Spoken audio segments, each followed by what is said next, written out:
गुरु बृहस्पति जी से शिक्षा ग्रहण करते हैं। गुरु बृहस्पति जी उनको छत्र खड़ाओं कमंडल देते हैं। इधर माँ भगवती से शिक्षा प्राप्त करते हैं। इधर गुरु दक्षिणा में और बृहस्पति जी त्रिलोकी को वापस मांगते हैं। वामन भगवान राजा बलि के द्वार पर पहुंच जाते हैं। उस समय राजा बलि एक यज्ञ कर रहे हैं और जैसे ही यज्ञ में पहुंचते हैं, पहले तो इन बालकन ने निहत्थे पीछे को कर दिया।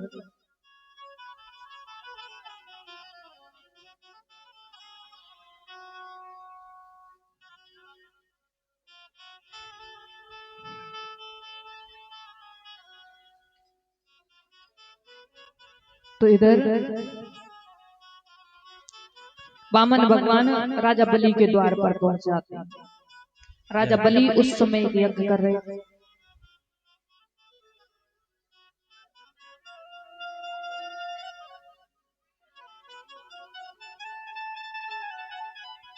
राजा बलि यज्ञ कर रहे थे। जैसे ही वामन भगवान पहुंचते हैं, राजा बलि यज्ञ से ही वामन भगवान को देखते हैं। शरीर पर तेज है, वामन अंगुल के हैं। राजा बलि मन में विचार करते हैं कि यज्ञ पूर्ण होने को आया है और ब्राह्मण देवता भी आ गया। राजा बलि यज्ञ पूर्ण करके वामन भगवान के पास जाते हैं। सुंदर स्वागत सत्कार करते हैं। भागवत जी में श्लोक आया है, बताया है, स्वागतम ते नमस्तुभ्यं ब्राह्मण किं करवाम ते ब्रह्म ऋषिणा साक्षात् वन्दे तुवा आर्य बपूर्धरम्।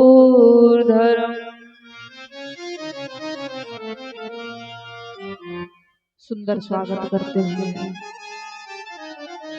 कि यज्ञ भी पूर्ण माना जाता है जब दान दिया जाता है।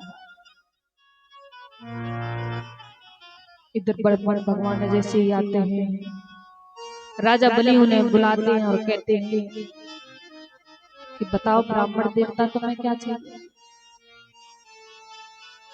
वामन भगवान कहते हैं कि हमें कुछ नहीं चाहिए। अब राजा बलि कहते हैं कुछ ना कुछ तो मांगो, तुम्हारी जो इच्छा हो वो मांगो। अब वामन भगवान कहते हैं कि राजन अगर कुछ देना ही चाहते हो तो 3 पग भूमि दे। अब राजा बलि जैसे 3 पग भूमि सुनते हैं और राजा बलि वामन भगवान को देख रहे हैं कि वामन अंगुल के तो वैसे ही हैं और 3 पग भूमि चाहिए। हंसने लग जाता। अब वामन भगवान मनी मन विचार कर रहे हैं कि राजन इन 3 पग को पूरा कर देना, तुम्हारा कल्याण हो जाएगा।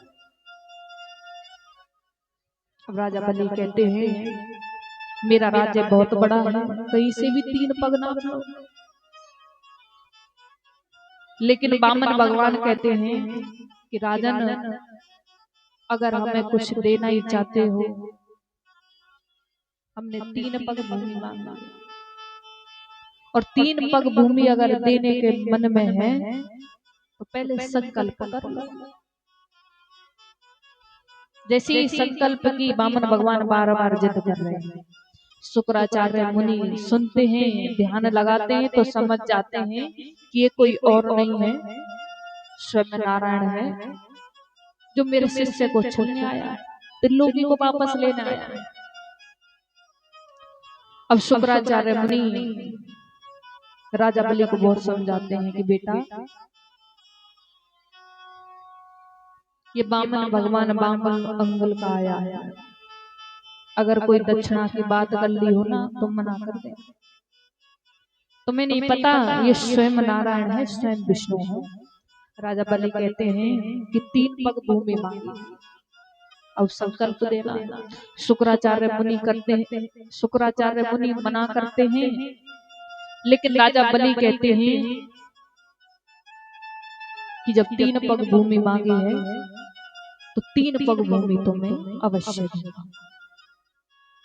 शुक्राचार्य मुनि क्रोध में आकर वहां से चले जाते हैं।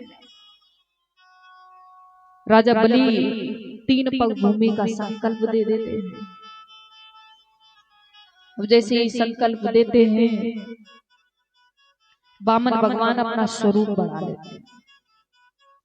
एक पग में पाताल और दूसरे में ब्रह्मांड को नाप लेते हैं।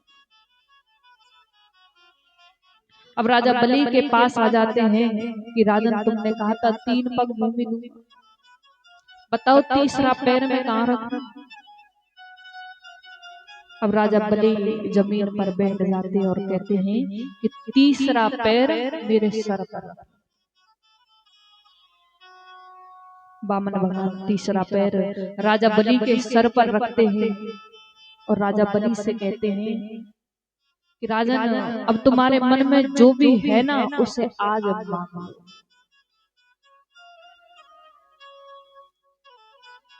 राजा बलि कहते हैं कि भगवान मुझे और तो कुछ नहीं चाहिए, अगर देना ही चाहते हो तो 8 चढ़ तुम्हारे दर्शन चाहिए, हर समय तुम्हारे दर्शन चाहिए। राजा बलि को रसातल का स्वामी बना देते। 8 याम दर्शन देने के लिए आज राजा बलि के द्वार पर बामन भगवान द्वारपाल बन गए हैं। अब जैसे ही द्वारपाल बने तो बताया है कि बामन भगवान राजा बलि के यहाँ रसातल में 4 मास के लिए रहे। देव सोमनी एकादशी से देवउठनी एकादशी। हमारे सत्य सनातन धर्म में 4 मास कोई मांगलिक कार्य नहीं होता, विवाह आदि नहीं होते ना। हाँ। इधर जैसे रसातल के द्वार पे पहरेदार बन गए, नारद जी माता लक्ष्मी के पास जाते, माता लक्ष्मी से कहते हैं कि मैया आज भगवान नारायण बामन अवतार लेकर राजा बलि के द्वार पर पहरेदार बन गए, 8 याम दर्शन दे रहे हैं। इधर माता लक्ष्मी अपने हाथ में एक रक्षा सूत्र लेती है और राजा बलि के द्वार पर पहुंच जाती है। जैसे ही राजा बलि के द्वार पर पहुंचती है तो राजा बलि को आवाज लगाती है। राजा बलि नीचे आते हैं। राजा बलि पूछते हैं कि देवी तुम कौन हो। अब माता लक्ष्मी कहती हैं कि भैया तुम्हें याद नहीं है, तुम बहुत छोटे थे, उस समय मेरा विवाह हो गया, मैं तुम्हारी बहन हूँ, मुझे स्वप्न आया और तुम्हारी मंगल कामना के लिए मैं रक्षा सूत्र लेकर आई। अब जैसे ही रक्षा सूत्र माता लक्ष्मी और राजा बलि के हाथ पर बांधती हैं तो राजा बलि कहते हैं कि तुमने मेरी मंगल कामना के लिए मेरे हाथ में रक्षा सूत्र बांधा, बताओ बहन तुम्हें क्या चाहिए। अब माता लक्ष्मी कहती है देख भैया और तुमको कछु ना चाहिए, लेकिन जो तेरे दरवाजे पे द्वारपाल है ना या ये मुकुट है।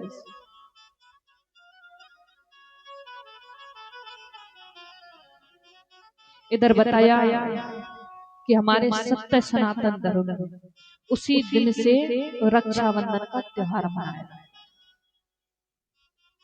ये मैया कब मनाया जाए?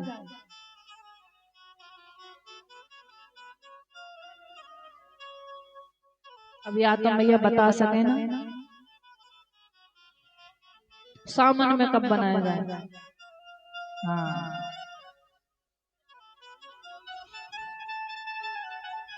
सावन में पूर्णमासी को रक्षाबंधन का त्योहार मनाया जाए। उस दिन बहन अपने भाई के घर जाती है और राखी बांधती है। उस दिन बताया है कि एक बहन अपने भाई के घर बिन बुलाए जा सकती है। ये एक ऐसा त्योहार है क्योंकि माता लक्ष्मी भी बिन बुलाए राजा बलि के द्वार पर गई। अब सोचिए मतीना मैया कि मेरी तो भाभी फोन करेगी, मेरे तो भैया ही फोन करेगा, मेरी तो मम्मी फोन करेगी, चले जाओ। रक्षाबंधन का एक ऐसा त्योहार है, इस पर माताएं बिन बुलाए अपने घर जा सकती। इधर 4 मास के लिए भगवान नारायण रसातल रहे। अब जब 4 मास के लिए रसातल रहे तो राज्य कालभाल किसने संभाला, संचालन किसने किया?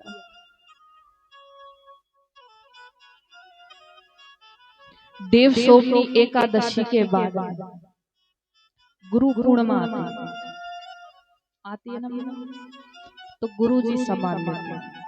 और गुरु पूर्णिमा के बाद भैया कौन सा त्योहार आ रहा है?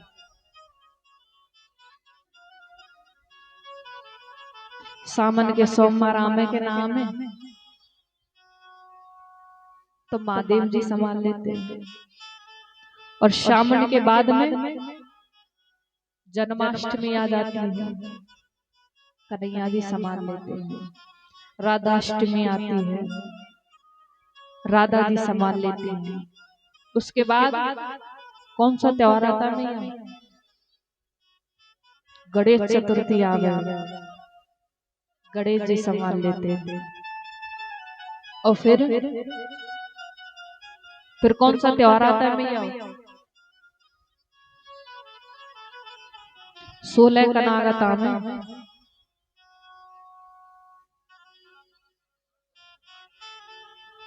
तो पितृ देवता संभालते हैं। उसके बाद नवरात्र आते हैं, माँ जगदम्बा संभाल लेती है। उसके बाद दीपावली आती है। दशहरा पर क्या हुआ था? रावण मारो। दीपावली आती है, माता लक्ष्मी संभाल लेती है। उसके बाद कुबेर जी संभाल लेते हैं। फिर देवउठनी एकादशी आ जाती है, प्रभु नारायण रसातल से बैकुंठ लोग आ जाते हैं और संचार संभालने लगे। आगे इधर जब समुद्र मंथन हुआ, समुद्र मंथन के बाद में देवताओं ने अमृत का पान किया। अब देवता और दैत्यों में फिर बैर हो गए। उसके बाद में देवता और दैत्यों में देवासुर संग्राम होता है, युद्ध होता है। इधर देवताओं का संग मुचकुंद राजा देते। ये युद्ध 1000 वर्ष तक चला। जब तक युद्ध चला, जब तक मुचकुंद राजा ने निद्रासन ग्रहण नहीं किया। अंत में विजय देवताओं की हुई। मुचकुंद राजा ने इंद्र से एक ही वरदान मांगा कि मुझे निद्रासन चाहिए। इंद्र महाराज ने मुचकुंद राजा को ये वरदान दे दिया। मुचकुंद राजा और गुफाओं में जाते हैं, निद्रासन करते हैं। उन गुफाओं को मुचकुंद नाम से ही जाता है। एक समय जब भगवान कन्हैया के पीछे काल यवन रख गए, जब काल यवन उन्हीं मुचकुंद गुफाओं में जाते हैं, जैसे मुचकुंद गुफा में जाते हैं, मुचकुंद राजा की नेत्र खुलते हैं, निद्रासन खुलती है, तो सामने काल यवन जलकर वहीं वश हो जाता है। इधर बताया कि हमारे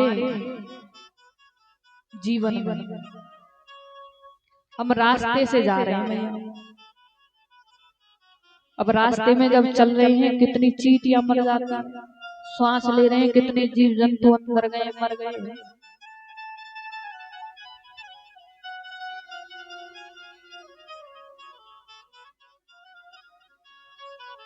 पीछे से बाबा साहब खड़े हैं कि इन बच्चों ने पल्लियों को ले ले, ये देवासुर संग्राम सो कर रहे हैं।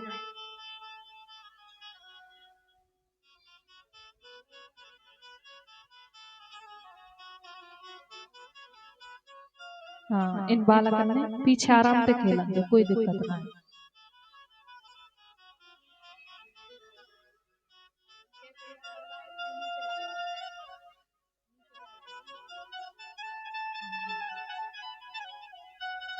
तो इधर बताया हम रास्ते से जा रहे हैं, कितनी चींटियां मर गई, श्वास ले रहे हैं कितने जीव जंतु अंदर चले गए, ये अनजाने में हुए पाप जो व्यक्ति रोज करता है। अब अनजाने में हुए पाप है ना, उनके लिए हमें 5 यज्ञ करने हैं, जिन्हें पंच यज्ञ कहते हैं। ये माताओं को रोज करने चाहिए। सुबह चूल्हे पे रोटी कौन कौन मैया बनावे, हाथ खड़े खड़े, गैस वारी नीचे रखा, चूल्हे पे कौन कौन बनावे। अब तो गैस पे ही बना, तो सबसे पहले भोग अग्नि देवता को दिया जाता, फिर गाय को रोटी दी जाती है, जलाशय है मछलियों को आटे की गोली डाल दो, पंजीरी चींटियों को खिला दो, कुत्तों को रोटी खिला दो। ये 5 यज्ञ इनको माताएं रोज कर सकती हैं। अब ऐसा ना है मैया कि गैया को चंदिया तो बनाई, पर वो छबरिया में रखी रखी बासी है गई, एंड में फेंक गई, पर वो गैया को ना दे, तो या कोई फायदा ना है, फिर तो बनाओ ही मत। ये 5 यज्ञ हमें रोज करने चाहिए, जिससे अनजाने में हुए पाप नष्ट हो जाते हैं। और सुखदेव जी महाराज से राजा परीक्षित पूछते हैं कि ये तो अनजाने में हुए पाप, और कोई व्यक्ति जानबूझकर पाप करे तो? और सुखदेव जी महाराज राजा परीक्षित से कहते हैं, इस संसार में 99 योजन की ऊंचाई, 28 प्रकार के नरक बने हुए, जो व्यक्ति जैसा कर्म करता है उसके अनुरूप उसे यातना भोगनी पड़ती है। अब 184 योनियों, जो जीव जैसा कर्म करेगा उनके अनुरूप उसे योनि मिल जाती है। गरुड़ पुराण में आया है कि यमराज जी के सेवक है चित्रगुप्त, और चित्रगुप्त के भी 2 सेवक है, श्रवण और श्रवण। श्रवण पुरुषों के कर्म को देखती है, श्रवणी माताओं के कर्मों को देखती है। यानी रामचरितमानस में आया है, हो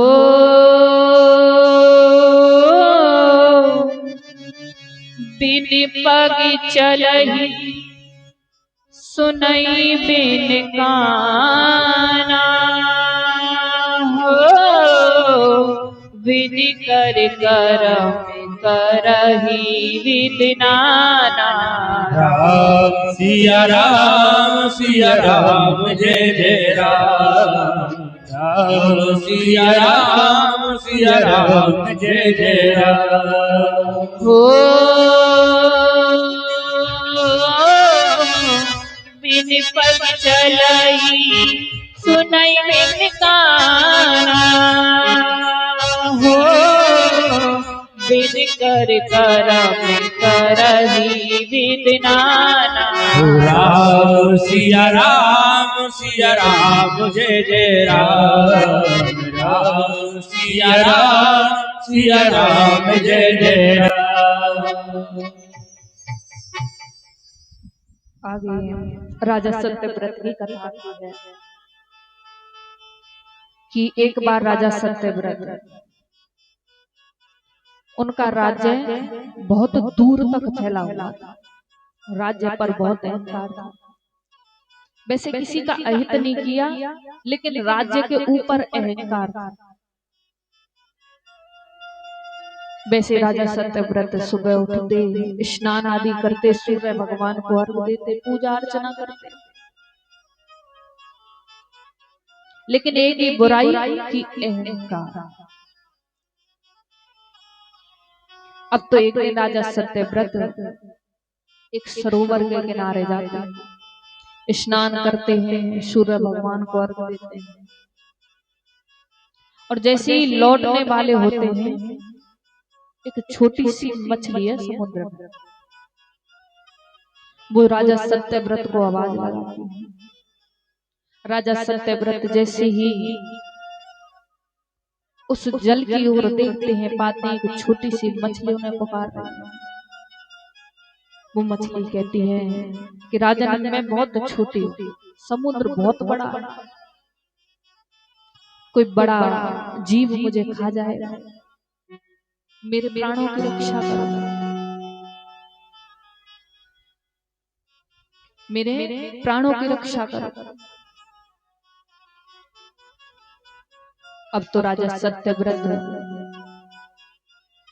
उस कमंडल में उस मछली को रख लेते हैं, और जैसे ही उस कमंडल में मछली को रखते हैं, अपने राजमहलों में आते हैं। एक छोटा सा पात्र है, उसमें उस मछली को डाल देते हैं। अब तो जैसे ही राजसभा में पहुंचते हैं, एक सैनिक जाता है, राजा से कहता है कि राजन, वो मछली पुकार रही है। राजा जाते हैं, देखते हैं कि उस मछली का जो स्वरूप है बहुत छोटी थी, बड़ा हो गया, पात्र छोटा। मछली कहती है कि राजन, ये पात्र मेरे लिए बहुत छोटा है। कुछ ही समय में राजा सत्यव्रत और बड़ा पात्र मंगा लेते हैं, उसमें उस मछली को डाल देते हैं। कुछ समय बाद वो मछली फिर पुकार करती है कि राजन, ये पात्र भी मेरे लिए बहुत छोटा है। अब तो राजा उस मछली को, राज्य एक नदी थी, उस नदी में छोड़ देते। जैसे ही उस नदी में छोड़ते हैं, वो मछली फिर पुकार करती है कि राजन, ये पात्र भी मेरे लिए छोटा है। अब तो राजा सत्यव्रत उस मछली के सामने हाथ जोड़कर खड़े हो जाते हैं कि ये कोई साधारण मछली नहीं। इधर भगवान नारायण ने मत्स्य अवतार धारण किया है। बोले भगवान नारायण की जय हो। इधर राजा सत्यव्रत के अहंकार को तोड़ा है। राजा सत्यव्रत से कहते, कुछ समय बाद जल प्रलय आएगी, मुझे ऋषियों को, तपस्वियों को बचाना, इसलिए मैंने मत्स्य अवतार धारण किया। आगे अजामिल की कथा आती है। एक समय अजामिल नाम के एक ब्राह्मण थे। और जो अजामिल नाम के ब्राह्मण थे वो भगवान का भजन किया करते थे। सुबह जागते, नदी के किनारे पहुंचते, स्नान करते, भगवान का भजन करते।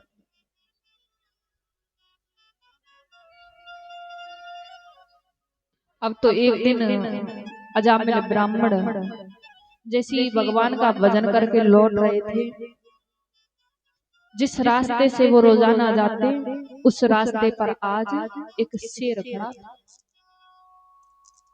मन में विचार करते हैं अगर मैं इस रास्ते से गया तो ये मुझे खा जाएगा।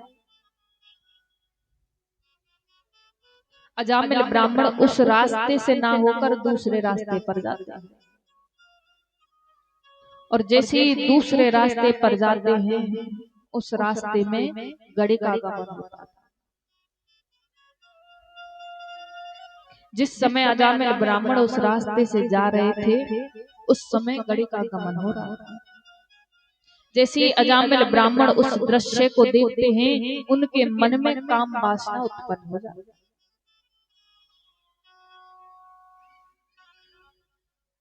जो ब्राह्मण रोजाना पूजा अर्चना करने के बाद घर पहुंचते, भगवान के भजन में लीन होते, आज वो उस दृश्य को सोचने में लगे, क्योंकि काम ने उनके मन में घर बना लिया। अब तो जैसे ही सुबह होती है, स्नान आदि करते हैं, भगवान का भजन करते हैं। जिस रास्ते से जो रोजाना जाते थे ना उस रास्ते से नहीं गए, यहाँ पर गड़े का गमन होता था उसी रास्ते पर गए। गड़िका मिलती है, गड़िका से कहते हैं कि मुझे तुमसे विवाह करना। वो गड़िका समझाती है मैंने कितने पाप किए हैं, तुम भगवान का भजन करते हो, पुण्य करते हो, और जो मैंने पाप किए हैं वो पाप तुम्हें लग जाएगा। क्योंकि बताया है कि पत्नी के आधे पाप पतियों को लग जाते हैं, लेकिन पतियों के पाप पत्नी को नहीं लगते। पतियों के पुण्य पत्नियों को लग जाते हैं।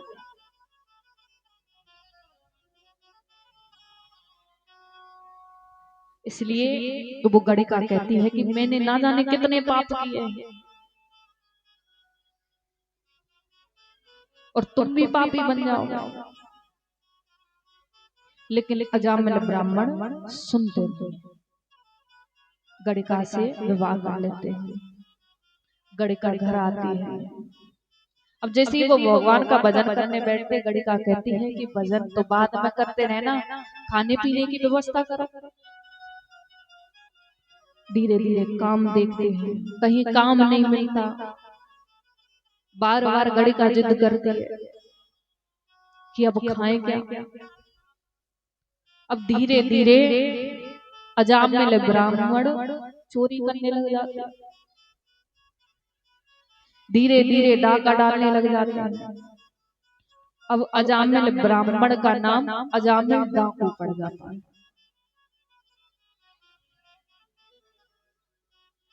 सुबह जाते चोरी करके लेकर आते।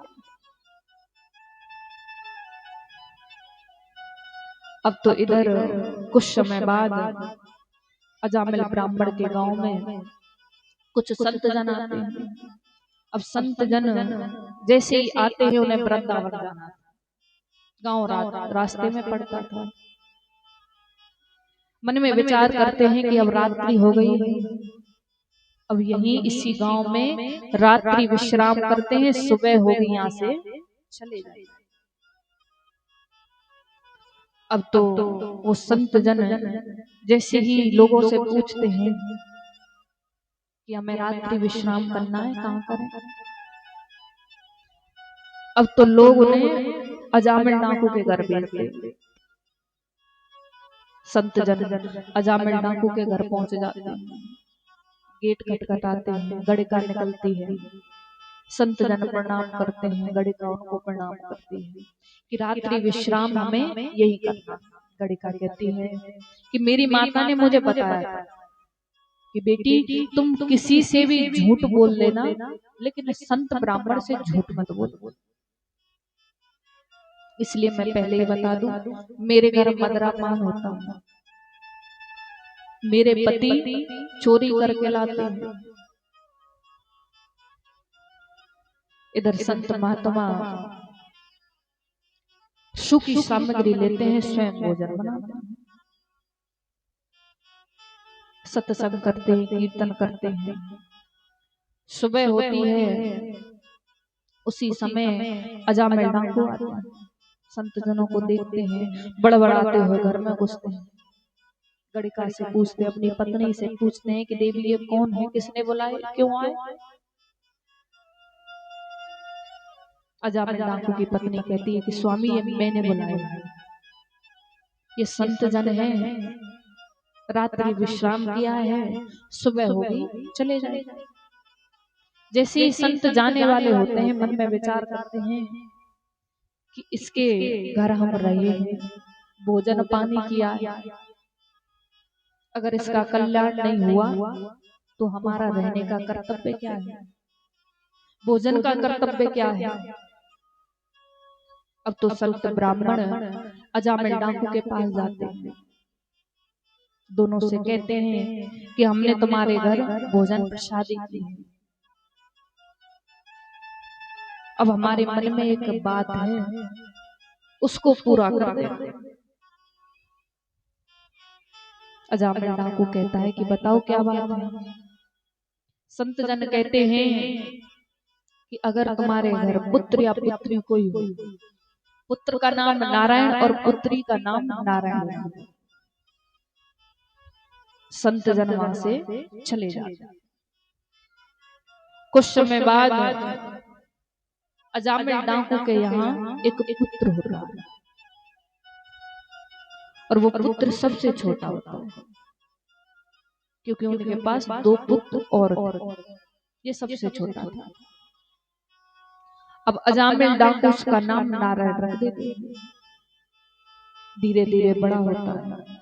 अब तो अजामिल डाकू जहां जाते नारायण को लेके जाते, आते तो नारायण, जाते तो नारायण, क्योंकि माता पिता का प्रेम है, या तो बड़े में रहे या तो छोटे में रहे, बीच के तो भटकते ही रहे। तो इधर अजामिल डाकू का अंत समय आया, अंत समय में बताया जाता है कंठ अवरुद्ध हो जाता है, रिश्तेदार याद आएंगे, जिससे हम अत्यधिक प्रेम करते हैं वो याद आ जाएगा, लेकिन परमात्मा याद नहीं आएगा। अजामिल जो डाकू थे वो अत्यधिक प्रेम अपने पुत्र नारायण से करते। अब अंतिम समय में सिर्फ एक नाम याद आया है कि पुत्र नारायण मुझे बचा। अब जैसे ही नारायण का नाम पार्षदों ने सुना है, परमपिता परमेश्वर का नाम पार्षदों ने सुना है, तो पार्षद आ गए, देवता के गढ़ आ गए, इधर यमराजपुरी के भी 2 गढ़ आ गए, आपस में युद्ध चल रहा है कि इसने जीवन भर पाप किया है, इसे हम अपने लोक में लेके जाएंगे। देवता के गण कहते हैं कि चाहे इसने जीवन भर पाप किया हो, लेकिन अंतिम समय में प्रभु का नाम लिया, इसे हम लेके जाएंगे। इधर यमराज जी के जो सेवक हैं वो पहुंचते हैं, उनसे कहते हैं कि भगवान के पार्षद आए हैं। यमराज जी कहते हैं कि तुम पूछते हो ना कि सुबह और शाम आप किसका नाम लेते हो, मैं उसी प्रभु नारायण का नाम लेता हूं।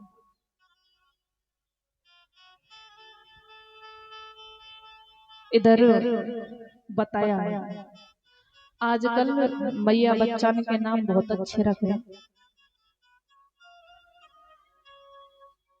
पुराने समय में पहले बूढ़ी बड़ी मैया, और नाम कैसे रखे, कैसे रखें के तो गोविंद रखें, के राम रखें, और आजकल की तो फोनन में देखें जबर के नयो नाम चाहिए।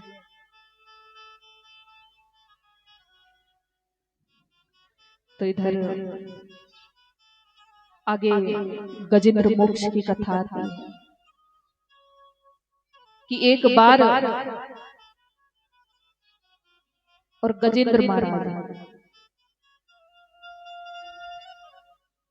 महाराज की 50 पत्नियां 150 पुत्र पुत्रियां थी। बहुत बड़ा परिवार था। और जब परिवार बड़ा था तो अहंकार भी था, क्योंकि जिसका परिवार ज्यादा बड़ा होगा उनको अहंकार हो ही जाता है बल के ऊपर कि इतने लोग हैं हमारे घर में। और गजेंद्र महाराज को भी अहंकार था। अब तो जैसे ही जंगल से निकलते सभी जीव जंतु उनको प्रणाम करते। अब तो एक दिन गजेंद्र महाराज सरोवर के किनारे पहुंच जाते हैं जल क्रीड़ा करते। अब जैसे ही जल क्रीड़ा करने पहुंचते हैं तो आपस में खेलने लग जाते हैं। अब खेलते खेलते और गजेंद्र महाराज के पैर को जल का जीव ग्राह पकड़ लेता। और जैसे ही जल का जीव ग्राह पकड़ता है ना, तो मन में विचार करते हैं कि जब इसे पता चलेगा कि मैं गजेंद्र हूं, मेरे इतने पुत्र हैं, पुत्रियां हैं, पत्नियां हैं, ये डर की वजह से छोड़ दे।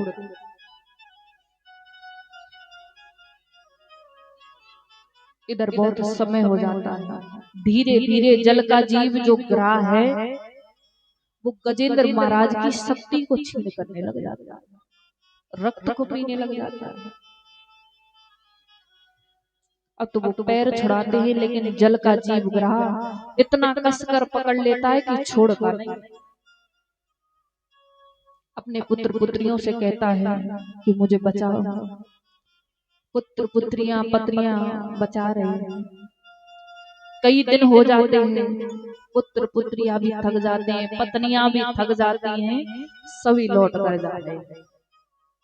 अब जीव जंतु आए हैं, मन में विचार किया है कि आज आया ऊंट पहाड़ के नीचे, बड़ा गर्व था, बड़ा अहंकार था। अब जल के जीव ग्राह में और गजेंद्र महाराज में युद्ध चल रहा है। कभी जल का जीव ग्राह गजेंद्र महाराज को पानी के अंदर ले जाता, कभी गजेंद्र महाराज जल के जीव ग्राह को पानी के बाहर ले आते। यानी अंतिम समय में गजेंद्र महाराज पानी के अंदर जा रहे हैं, सिर्फ सूंड बाहर रह रही है। अब उन्होंने अंतिम समय में कहा है कि परमात्मा मुझे बचा। नारायण भगवान गरुड़ पर सवार होते हैं, मन की भी गति से तेज गजेंद्र महाराज के पास पहुंच जाते हैं। सबसे पहले जल के जीव ग्राह का अंत करते हैं, अहंकार का अंत करते हैं। गजेंद्र महाराज पुत्र पत्नियों को सभी को छोड़कर भगवान के भजन में लीन हुए। इधर आगे राजा अम्बरीश की कथा आती है। एकादशी को व्रत कौन कौन मैया करें?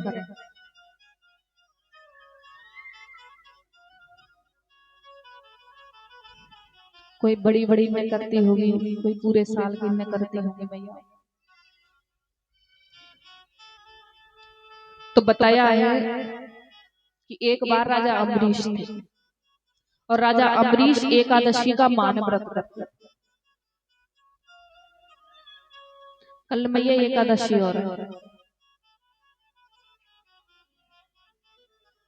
और कल बड़ी एकादशी निर्जला एकादशी। इधर राजा अम्बरीश एकादशी का मान व्रत करते और जब एकादशी का व्रत करते द्वादशी वाले दिन व्रत का पारण किया जाता है दूसरे दिन।